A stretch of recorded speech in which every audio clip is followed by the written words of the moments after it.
All I do is work and play. Trying to find a place to stay.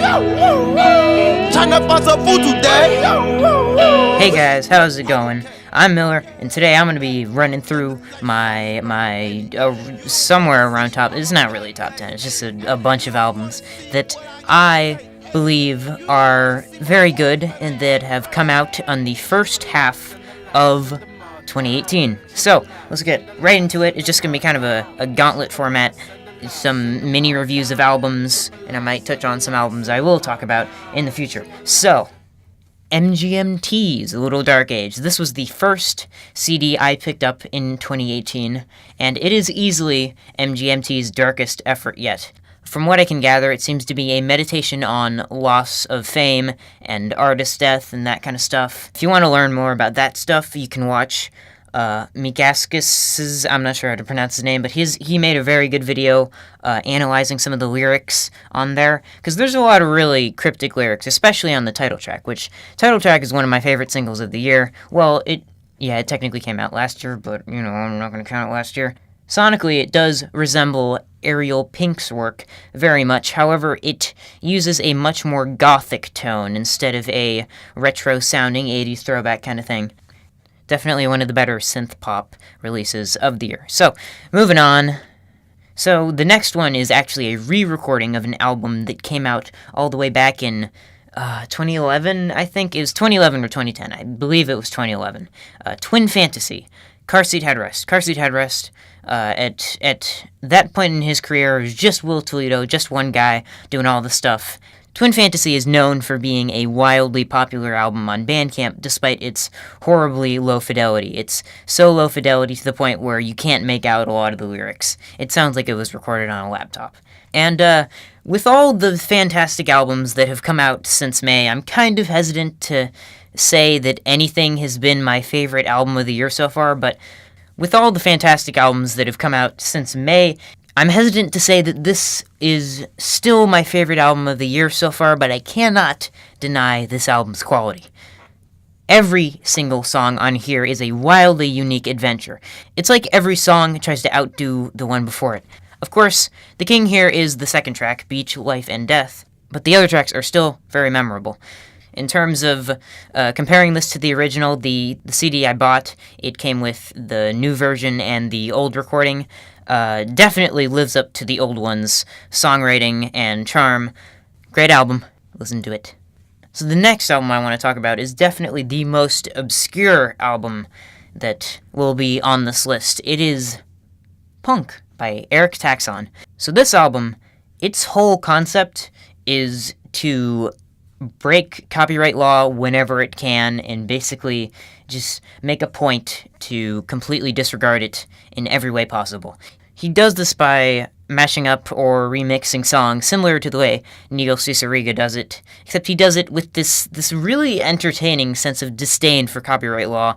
One of the songs on here is a completely unaltered AJR song, which is a hilarious artistic statement, but the song still sucks. You're still listening to AJR. Overall, fantastic concept album, and it's a good album as a whole. Alright, moving on. Coco Sugar by Young Fathers.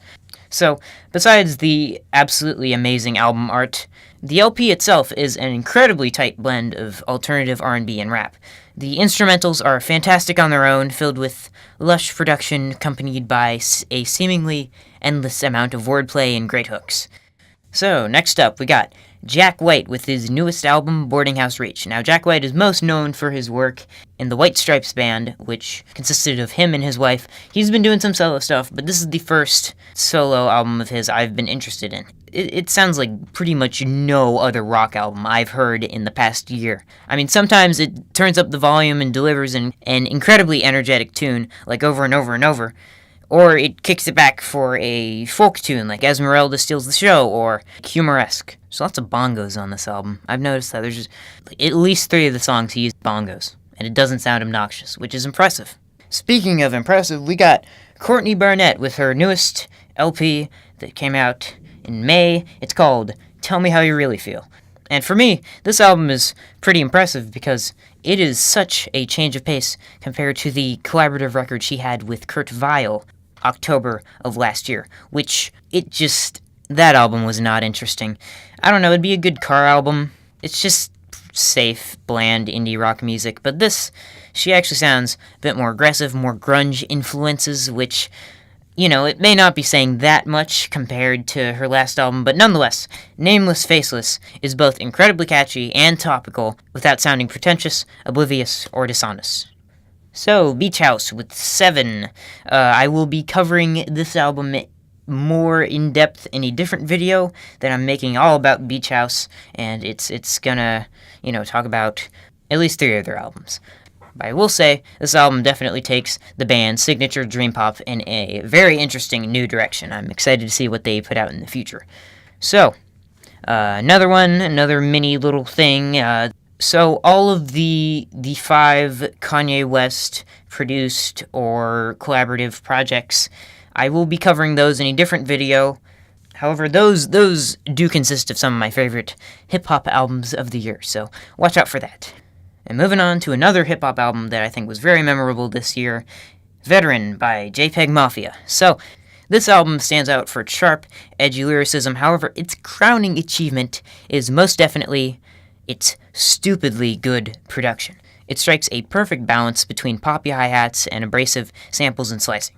Definitely one of the better experimental hip-hop albums I've heard. And the last album I want to talk about, it's going to be pretty brief because I, for some reason, never got around to writing notes about this one. The newest Parquet Courts album, Wide Awake. Not much else to say. This is just a very solid indie punk album. Every single song on here is so catchy and memorable. The bass lines are amazing. The choruses are amazing. I just really like this album. There's no filler. It's all killer, no filler. Everything on here is great. So check that out. Yeah, a couple more shout-outs. Give a shout-out to that new Gorillaz album. It was pretty good. Not good enough to make it into this whole thing. That Death Grips album I have not heard yet. That 9 Inch Nails album. I need to hear that one more before I can make up my mind about it. And the new Hop Along album, which is also pretty good. Yeah, thank you for watching. If you like this video, check out some other ones. And, yeah, thanks. Triple I, send them all down. Triple I, send them all down. Triple